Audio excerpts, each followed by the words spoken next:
നമസ്കാരം. ഹലോ ഡോക്ടറിലേക്ക് സ്വാഗതം. കണ്ണിനെ ബാധിക്കുന്ന ഒരു പ്രധാന പ്രശ്നമാണ് ഗ്ലോക്കോമ. മാർച്ച് 9 മുതൽ 15 വരെ ലോക ഗ്ലോക്കോമ വാരമായി ആചരിക്കുകയാണ്.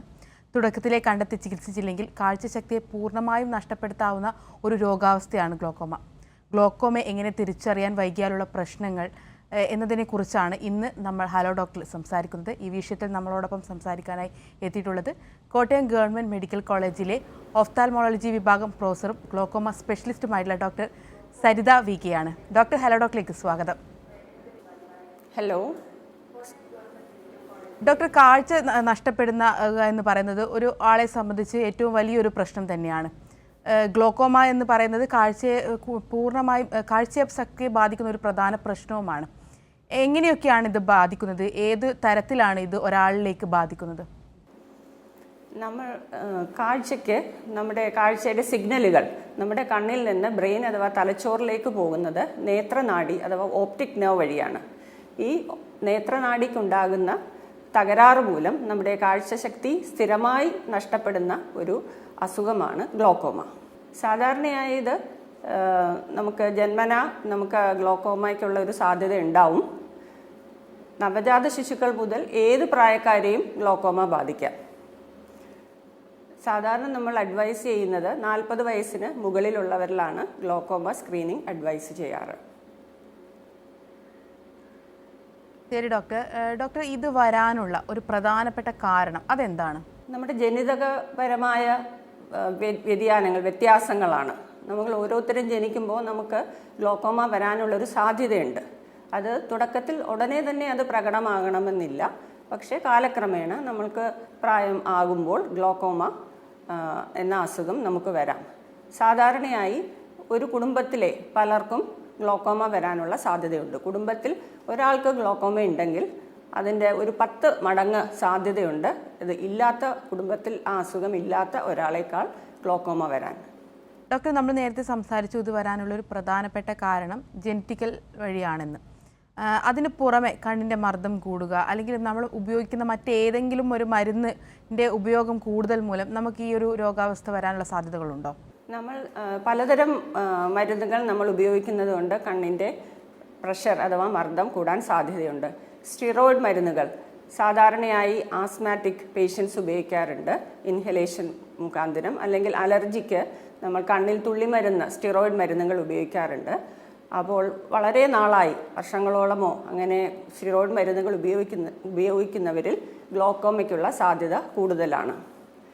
പിന്നെ പല അസുഖങ്ങളായ പ്രമേഹം, ഹൈപ്പർ ടെൻഷൻ, തൈറോയിഡിൻ്റെ അസുഖങ്ങൾ, കട്ടിയുള്ള കണ്ണാടി, ഹ്രസ്വദൃഷ്ടി, ദീർഘദൃഷ്ടി തുടങ്ങിയ അസുഖങ്ങളുള്ളവർ, മൈഗ്രെയിൻ സംബന്ധമായ തലവേദനകളുള്ളവർ എന്നിവരിൽ ഗ്ലോക്കോമയ്ക്കുള്ള സാധ്യത കൂടുതലുണ്ട്. പിന്നെ കണ്ണിന് ഏതെങ്കിലും തരത്തിൽ മുറിവുകൾ ഉണ്ടായിട്ടുണ്ടെങ്കിലോ ട്രോമ ഇഞ്ചുറി ഉണ്ടായിട്ടുണ്ടെങ്കിലോ അല്ലെങ്കിൽ എന്തെങ്കിലും സർജറി ഉള്ളവരിലോ ഗ്ലോക്കോമയ്ക്കുള്ള സാധ്യത കൂടുതലാണ്. ശരി ഡോക്ടർ, വ്യക്തമാണ്. ഇപ്പോൾ നമ്മളോടൊപ്പം ഒരു പ്രേക്ഷകൻ കൂടി ചേരുന്നുണ്ട്. വയനാട്ടിൽ നിന്നും ഗിരീഷ് കുമാറാണ്. ഗിരീഷ് കുമാർ, ഡോക്ടറോട് ചോദിച്ചോളൂ. Hello madam. ചോദിച്ചോളൂ. Yes, hello madam. പറഞ്ഞോളൂ. മാഡം, എനിക്ക് ഈ ഇപ്പൊ വയസ്സ് 65. എന്റെ കണ്ണില് കാഴ്ച ഇങ്ങനെ കുറഞ്ഞു വരിക.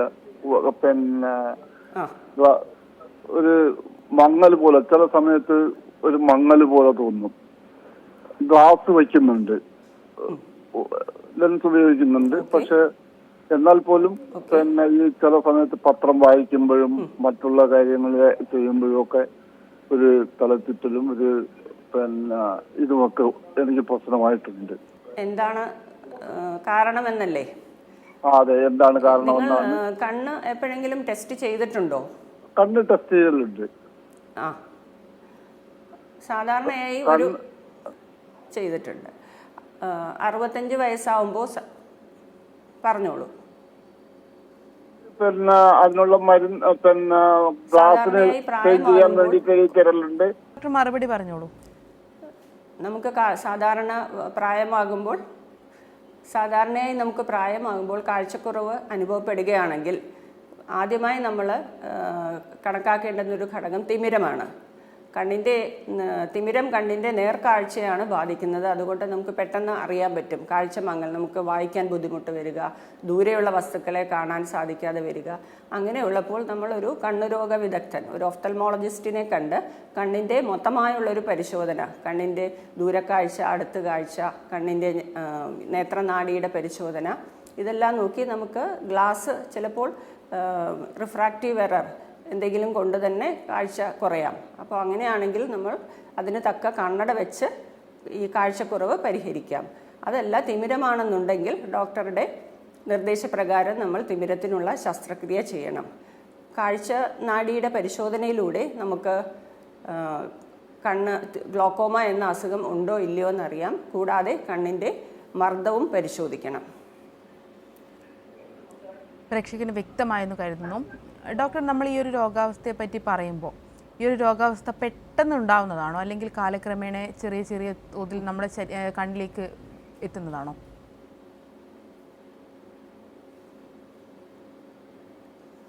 സാധാരണഗതിയിൽ ഈ അസുഖത്തിന് കാരണമായ ഘടകങ്ങൾ നമ്മൾ ജനിക്കുമ്പോൾ തന്നെ ഞാൻ പറഞ്ഞ പോലെ ജനിതകപരമായി നമ്മളിലുണ്ട്. പക്ഷേ 2 തരം ഗ്ലോക്കോമയുണ്ട്. ഓപ്പൺ ആംഗിൾ എന്നും ആംഗിൾ ക്ലോഷർ എന്ന് പറഞ്ഞിട്ട് 2 ടൈപ്പ് ഉണ്ട്. അത് ഓപ്പൺ ആംഗിൾ ആണെങ്കിൽ സാധാരണഗതിയിൽ നമുക്ക് ഭൂരിഭാഗം ആൾക്കാരിലും പ്രകടമായ ലക്ഷണങ്ങളൊന്നും കാണുകയില്ല. വളരെ ചുരുക്കമായി ചെറിയ തലവേദന, കണ്ണിന് മങ്ങൽ ഇവ ഉണ്ടാകാം. നമ്മളൊരു കൃത്യമായ ഒരു പരിശോധനയിലൂടെ മാത്രമേ നമുക്ക് പ്രാരംഭ ദശയിൽ ഇത്തരം ഗ്ലോക്കോമ നമുക്കുണ്ടോ ഇല്ലയോ എന്ന് അറിയാൻ പറ്റുകയുള്ളൂ. കുറേ വർഷങ്ങൾ കഴിയുമ്പോൾ ഈ കാഴ്ചയെ ബാധിക്കുന്നത് വശങ്ങളിലേക്കുള്ള കാഴ്ചയാണ് കുറഞ്ഞു വരുന്നത്. പതുക്കെ നമ്മുടെ വശത്തു നിന്നുള്ള കാഴ്ചകൾ കുറഞ്ഞ് നമുക്കൊരു ടണൽ വിഷൻ, ഒരു ടണലിൽ കൂടി നടക്കുന്ന പോലെ ഒരു കാഴ്ച ഉണ്ടാകും. അപ്പോൾ എന്തുകൊണ്ട് അത് നമുക്ക് തട്ടി വീഴും. സാധനങ്ങളിൽ നമ്മൾ നടക്കുമ്പോൾ സൈഡിലുള്ള വസ്തുക്കൾ കാണാതെ വരിക, നമുക്ക് തട്ടി വീഴും, വണ്ടി ഓടിക്കാൻ ബുദ്ധിമുട്ട് വരിക, ഇങ്ങനെയുള്ള പ്രശ്നങ്ങൾ ഉണ്ടാകും. ആ പ്രശ്നങ്ങൾ ഉണ്ടാകുമ്പോഴേക്കും ഇതൊരു വലിയ ഒരു പ്രാരംഭ ദശ കഴിഞ്ഞ് ഒരു വലിയ അഡ്വാൻസ് സ്റ്റേജിലേക്ക് അത് മാറിയിരിക്കും. അല്ലാതെ ആംഗിൾ ക്ലോഷർ ഗ്ലോക്കോമ എന്നൊരു ടൈപ്പ് ഉണ്ട്. അതാണെങ്കിൽ സാധാരണ ചെറിയ കണ്ണുകൾ ഉള്ളവർക്കാണ് അത് കാണുന്നത്. ലോങ് സൈറ്റ് ഉള്ളവർക്ക്, കണ്ണട ഉള്ളവർക്ക്, അവർക്ക് പ്രാരംഭ ദശയിൽ നമ്മൾ ലൈറ്റിന് ചുറ്റും പല നിറങ്ങളുള്ള മഴവില്ല് പോലത്തെ നിറങ്ങൾ കാണാം. ചെറിയ തലവേദന, കണ്ണിന് ചെറിയ മങ്ങൽ, അത് ഇടയ്ക്കിടയ്ക്ക് വരികയും പോവുകയും ചെയ്യും. കണ്ണിൻ്റെ പ്രഷർ ഇടയ്ക്കത് കൂടുകയും കുറയുകയും ചെയ്യുന്നതുകൊണ്ടാണ് ഇങ്ങനെ വരുന്നത്. എന്നിട്ട് അതിൻ്റെ ഒരു അവസാന സ്റ്റേജ് ആകുമ്പോഴേക്കും വളരെ അതികഠിനമായ തലവേദന, കണ്ണിന് കാഴ്ച നല്ല മങ്ങൽ വരിക, കാഴ്ച ഒട്ടും ഇല്ലാതെ വരിക, ചിലപ്പോൾ ഛർദി, ഇവയൊക്കെ ആയിട്ട് നമ്മൾ ആശുപത്രിയിൽ അഡ്മിറ്റഡ് ആവാറുണ്ട്. ഇങ്ങനെയാണ് പലതരം ഗ്ലോക്കോമകളും നമ്മൾ ഡോക്ടറിൻ്റെ അടുത്ത് എത്തുന്നത്. ശരി ഡോക്ടർ, വളരെ വ്യക്തമാണ്. ഡോക്ടർ, ഇപ്പോൾ നമ്മളോടൊപ്പം ഒരു പ്രേക്ഷക കൂടി ചേരുന്നുണ്ട്. കോഴിക്കോട് നിന്നും മിനിയാണ്. മിനി, ഡോക്ടറോട് ചോദിച്ചോളൂ. ഡോക്ടർ, എനിക്ക് ഞാൻ 65 വയസ്സാണ്. 2015 മുതല് ഗ്ലോക്കോമയുടെ മരുന്ന്, പിന്നെ ബിമാറ്റഡ്, ഡോർഫോക്സ്, പിന്നെ ഫ്ലോജൽ ഇതിന് വേണ്ടി ഒഴിക്കുന്നുണ്ട്. അപ്പോൾ കറക്റ്റായിട്ട് മരുന്ന് ഒഴിക്കുന്നുണ്ട്. ഇപ്പൊ പ്രഷറൊക്കെ നോർമലാണ്. വലത് കണ്ണിന്റെ കാഴ്ച ഒരു 80% പോയതിന് ശേഷമാണ് ഒരു ലക്ഷണം ഇല്ലാണ്ട് വെറുതെ ജസ്റ്റ് ചെക്കപ്പിന് പോയപ്പോഴാണ് വിവരം അറിയുന്നത്. പക്ഷെ കറക്റ്റായിട്ട് മരുന്ന് ഒറ്റിക്കുന്നുണ്ട്. 3 മാസം കൂടുമ്പോൾ ചെക്ക് ചെയ്യുന്നുണ്ട്. എനിക്ക് അറിയാനുള്ളത് എന്താണെന്ന് വെച്ചാൽ ഈ മരുന്ന് ഒറ്റിക്കുന്നത് കൊണ്ട് മരണം വരെ ഈ കാഴ്ച ഇതുപോലെ നിലനിൽക്കുമോ എന്നുള്ളത് അറിയാൻ വേണ്ടിയില്ല. പ്രഷർ കൂടാണ്ട് ഇപ്പൊ നോർമലായിട്ട് നിൽക്കുന്നുണ്ട്. ആ ടെൻഷനാണ് ഭയങ്കരമായിട്ടുള്ളത്. ഓക്കെ, നമ്മൾ വളരെ താമസിച്ചാണ് ഈ കണ്ണിൻ്റെ അസുഖം കണ്ടുപിടിച്ചതെന്ന് ഞാൻ കരുതുന്നു. ഒരു കണ്ണിൽ 50% കാഴ്ച നഷ്ടപ്പെട്ടതിന് ശേഷമാണ് നമ്മൾ ഡോക്ടറെ സമീപിച്ചത്. ഇതാണ് ഗ്ലോക്കോമയുടെ ഒരു പ്രധാന പ്രശ്നം. നമ്മൾക്ക് ആരംഭദശയിൽ ഒരു ലക്ഷണങ്ങളും ഉണ്ടാകണമെന്നില്ല. പക്ഷേ നമ്മൾ ഇത് കണ്ടുപിടിച്ചു, മരുന്നുകൾ തുടങ്ങി. അത് ഒരു രോഗി എന്ന നിലയിൽ ചെയ്യാനുള്ളത് നമ്മൾ കറക്റ്റായിട്ട് നമ്മൾ ഡോക്ടർ നിർദ്ദേശിക്കുന്ന പ്രകാരം കറക്റ്റ് സമയം വെച്ച് മരുന്നൊഴിക്കുക. 1-2 മരുന്നുകൾ ഉണ്ടാവും. അത് വിലയേറിയ മരുന്നുകളാണ്. അത് പറയുന്ന ഇടവേളകളിൽ കൃത്യമായി മരുന്നൊഴിക്കുക. പിന്നെ ഡോക്ടർ പറയുന്ന പോലെ ചെക്കപ്പിന് കറക്റ്റ് ഇപ്പോൾ 3 മാസമോ 4 മാസമോ എന്നാണ് എപ്പോഴാണ് ഡോക്ടർ പറയുന്നത് ആ സമയത്ത് നമ്മൾ ഡോക്ടറെ കാണുക. പിന്നെ പ്രഷർ മാത്രമല്ല ഒരു ഗ്ലോക്കോമയുടെ പ്രോഗ്രഷനുള്ള ഒരു ക്രൈറ്റീരിയ. എന്ന് വെച്ചാൽ പ്രഷറല്ല, നമ്മൾ കണ്ണിൻ്റെ ഞാൻ പറഞ്ഞ പോലെ കണ്ണിന് പല പല ടെസ്റ്റുകളുണ്ട്. ഗോണിയോസ്കോപ്പി, പിന്നെ കണ്ണിൻ്റെ സ്കാൻ, OCT സ്കാൻ, പിന്നെ കാഴ്ചയുടെ പരിധി അളക്കുന്ന വിഷ്വൽ ഫീൽഡ് ടെസ്റ്റ്. ഈ പരിശോധനകളെല്ലാം കൊണ്ട് മാത്രമേ നമുക്ക് ഗ്ലോക്കോമ കൂടുന്നുണ്ടോ അതോ ഗ്ലോക്കോമ അതേ നിലയിൽ തന്നെ തുടരുകയാണോ എന്ന് അറിയാൻ പറ്റുകയുള്ളൂ. കണ്ണിൻ്റെ പ്രഷർ മാത്രം നോക്കിയാൽ നമുക്ക് ഗ്ലോക്കോമ കൂടുന്നോ കുറയുന്നോ എന്ന് അറിയാൻ സാധ്യമല്ല. പ്രേക്ഷകയ്ക്ക് വ്യക്തമായെന്ന് കരുതുന്നു. ഡോക്ടർ, ഇപ്പോൾ പ്രേക്ഷക തന്നെ പറഞ്ഞു ഒരു കണ്ണിന് 50% കൂടുതൽ കാഴ്ചശക്തി നഷ്ടപ്പെട്ടതിന് ശേഷം ടെസ്റ്റ് ചെയ്തപ്പോഴാണ് ഗ്ലോക്കോമയാണ് എന്നുള്ളത് സ്ഥിരീകരിച്ചതെന്ന് പറഞ്ഞു. അപ്പോൾ 2 കണ്ണിനും ഒരുമിച്ച് ഇത് ബാധിക്കാനുള്ള സാധ്യതകളുണ്ടോ?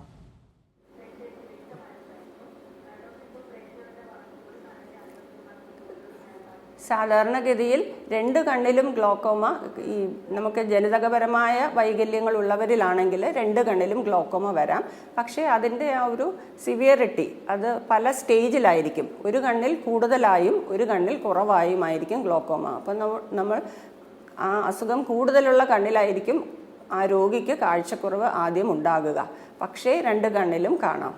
പക്ഷേ ഞാൻ മുൻപ് പറഞ്ഞ പോലെ എന്തെങ്കിലും അപകടമുണ്ടായ കണ്ണുകൾ, ഇഞ്ചുറി ഉണ്ടായ കണ്ണുകൾ, അല്ലെങ്കിൽ സർജറി ഉള്ള കണ്ണുകൾ, വേറെ ജനിതകപരമല്ലാതെ വേറെ പല കാരണങ്ങൾ കൊണ്ടും, ഇപ്പോൾ ഒരു കണ്ണിൽ മാത്രം മരുന്ന് സ്റ്റിറോയിഡ് ഒഴിക്കുന്നവർക്ക് ആ കണ്ണിൽ മാത്രം വരാം.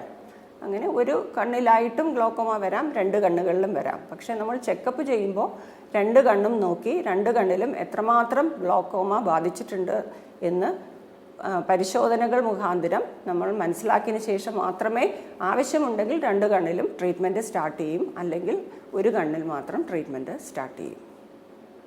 വ്യക്തമാണ് ഡോക്ടർ. ഡോക്ടർ, ഈ ഒരു ഗ്ലോക്കോമ നമുക്ക് തിരിച്ചറിയാൻ വേണ്ടി ഒരുപാട് കാലതാമസം എടുക്കുമെന്ന് പറഞ്ഞു. അപ്പോൾ ഒരുപാട് വൈകിയാണ് ഇതിൻ്റെ അവസാന ഘട്ടങ്ങളിലൊക്കെയാണ് ഈ ഗ്ലോക്കോമ ഉണ്ടെന്നുള്ളത് മനസ്സിലാവുക എന്ന് പറഞ്ഞു. അപ്പോൾ അങ്ങനെ ഒരു ഘട്ടത്തിലേക്ക് എത്തിക്കഴിഞ്ഞാൽ നമ്മൾ എന്തൊക്കെ കരുതലുകളാണ്, അല്ലെങ്കിൽ എങ്ങനെയൊക്കെയാണ് ഇതിൻ്റെ ട്രീറ്റ്മെൻ്റ് ഒക്കെ വരുന്നത്?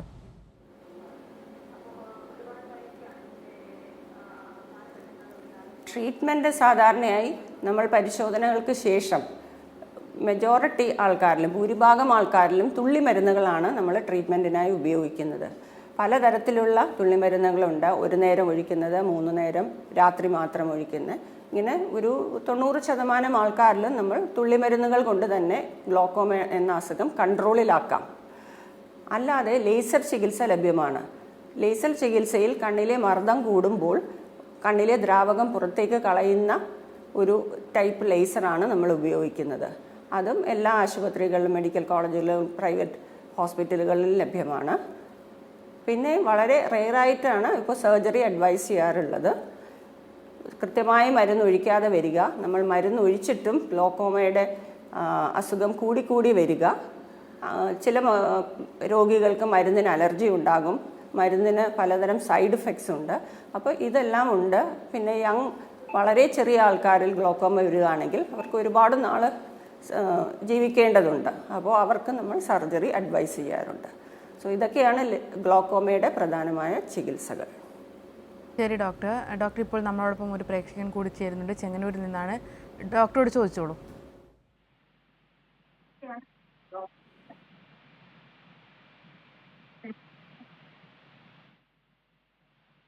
മോഹൻദാസ്, ഡോക്ടറോട് ചോദിച്ചോളൂ. നമസ്കാരം ഡോക്ടർ. നമസ്കാരം. കേട്ടോ? ഞാൻ 2-3 കാണിച്ചായിരുന്നു കണ്ണ് കാണിച്ചപ്പോ. ഹലോ നമസ്കാരം. ഹലോ 2-3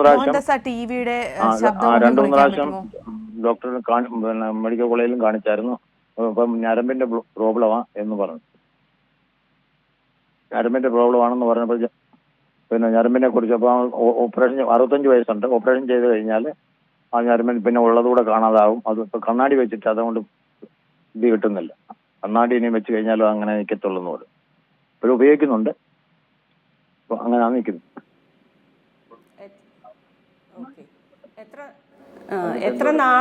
എത്ര നാളായി ഗ്ലോക്കോമ എന്ന രോഗം കണ്ടുപിടിച്ചിട്ട്? ഇത് ഗ്ലോക്കോമയാണെന്നൊന്നും പറഞ്ഞില്ല. ഗ്ലോക്കോമയ്ക്കുള്ള മരുന്നുകൾ ഉപയോഗിക്കാൻ തുടങ്ങിയിട്ട് ഇല്ല. കണ്ടുപിടിപ്പ് 2-3 കൊല്ലം മുമ്പായിരുന്നു. പിന്നെ അത് കഴിഞ്ഞ് ആ ഡോക്ടർ ചൈതന്യ ഹോസ്പിറ്റൽ, തിരുവല്ല ചൈതന്യ ഹോസ്പിറ്റലായിരുന്നു കാണിച്ചത്.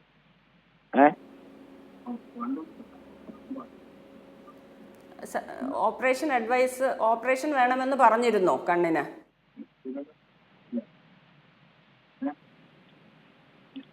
പറഞ്ഞിരുന്നു ഡോക്ടർ, അങ്ങനെയാണ് പറയുന്നത് പ്രേക്ഷകർ. ഡോക്ടർ മറുപടി പറഞ്ഞോളൂ. ഗ്ലോക്കോമയുടെ ഒരു പ്രധാന പ്രശ്നം ഗ്ലോക്കോമ നമ്മൾ സർജറി ചെയ്യുന്നത് ഒരു തുടക്കത്തിലും അത് ഒരുപാട് അങ്ങ് അഡ്വാൻസ്ഡ് ആയി കഴിഞ്ഞാൽ നമുക്ക് ഗ്ലോക്കോമ സർജറിക്ക് പല പല റിസ്കുകളുണ്ട്.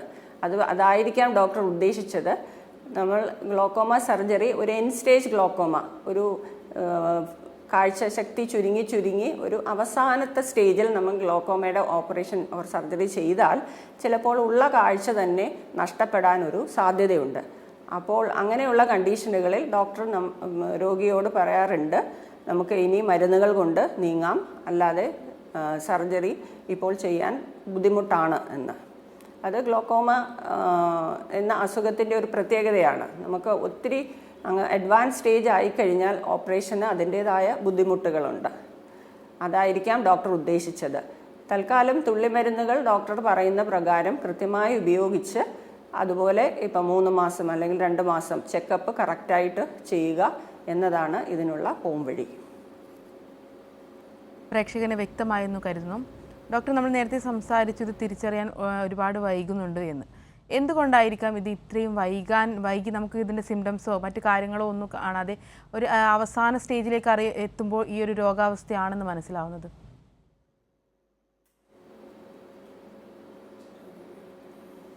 അത് ഗ്ലോക്കോമ എന്ന അസുഖത്തിൻ്റെ ഒരു പ്രത്യേകതയാണത്.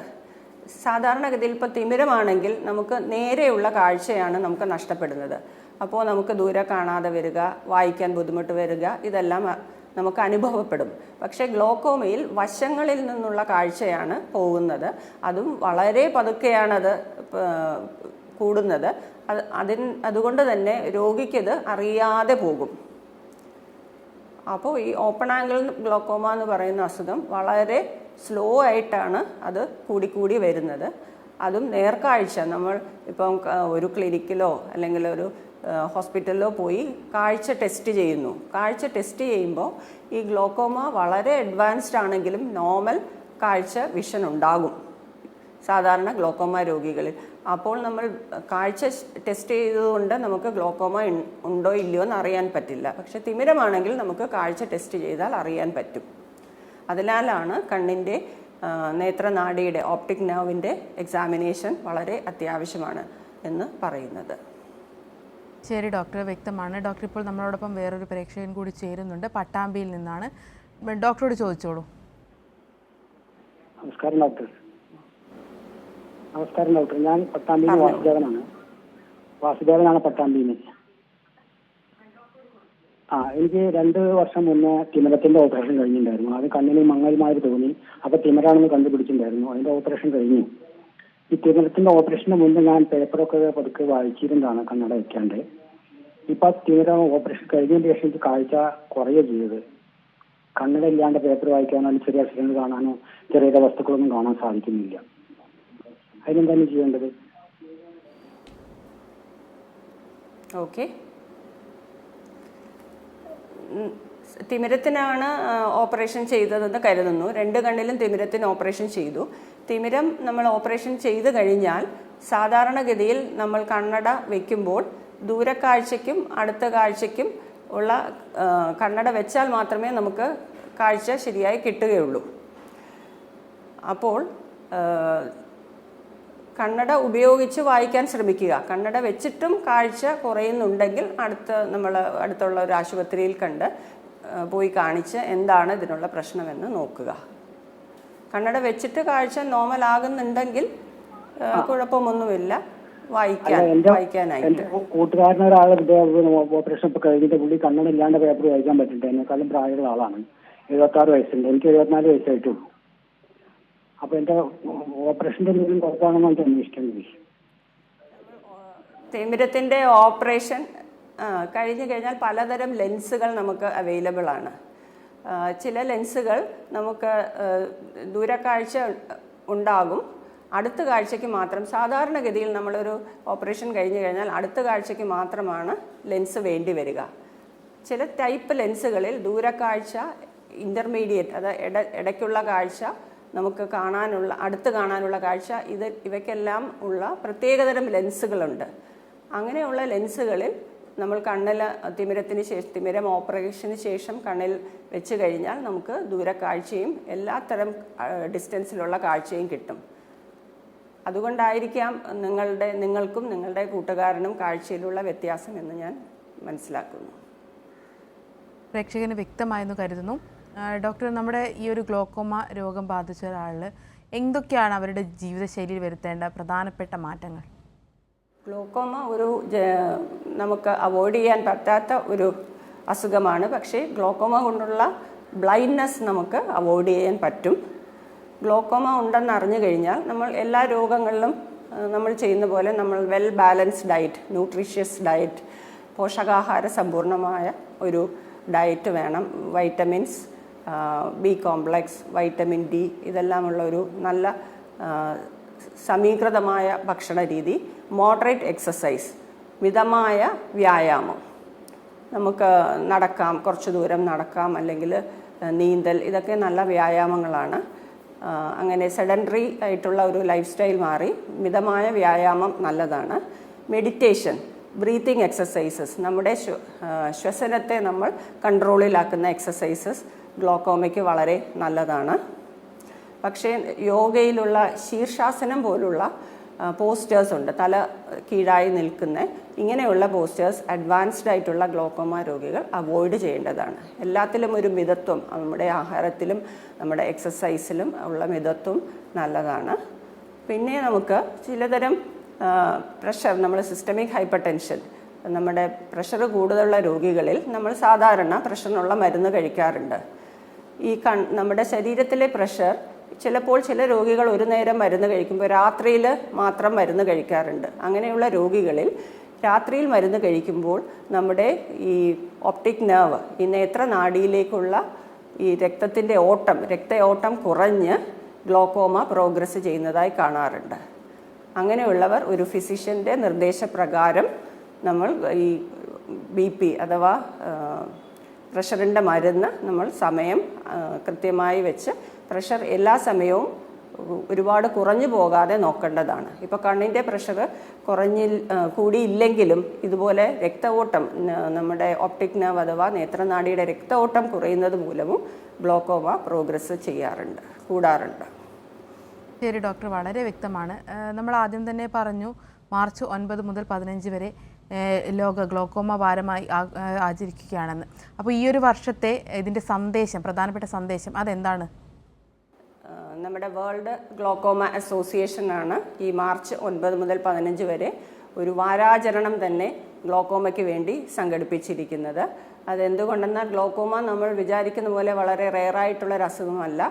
അതിനുള്ള സിംറ്റംസ് അഥവാ അതിൻ്റെ പ്രകടമായ ലക്ഷണങ്ങൾ ഇല്ലാത്തത് കൊണ്ടും നമുക്ക് ഗ്ലോക്കോമ തിരിച്ചറിയാൻ വൈകുന്നത് കൊണ്ട് ആണ് ഈ ഒരു അവയർനെസ്, ഗ്ലോക്കോമ എന്താണ്, അതെങ്ങനെയാണ് അത് ഡിറ്റക്റ്റ് ചെയ്യുന്നതെന്നുള്ള ഒരു പൊതുജന അവബോധം സൃഷ്ടിക്കുന്നതിന് വേണ്ടിയിട്ടാണ് നമ്മൾ ഗ്ലോക്കോമ വാരാചരണം നടത്തുന്നത്. എല്ലാ വർഷവും നടത്താറുണ്ട്.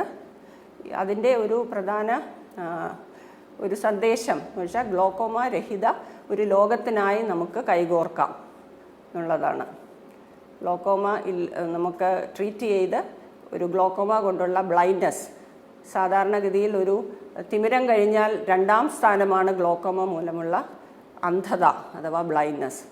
അപ്പോൾ അതൊരു പ്രിവെൻറ്റബിൾ ബ്ലൈൻഡ്നെസ് ആണ്. നമുക്ക് ഗ്ലോക്കോമ വളരെ ആദ്യമായിട്ടുള്ള ഒരു പ്രാരംഭദശയിൽ കണ്ടുപിടിച്ചാൽ കൃത്യമായ ട്രീറ്റ്മെൻറ്റ് മുഖാന്തരം നമുക്ക് ഗ്ലോക്കോമ കൊണ്ടുള്ള അന്ധത ഇല്ലാതാക്കാൻ പറ്റും. ഡോക്ടർ വളരെ ഈ വ്യക്തമാണ്. വാരാചരണം ഒന്ന് ഇടപെടുകയാണ്, സമയപരിമിതി ഉണ്ട്.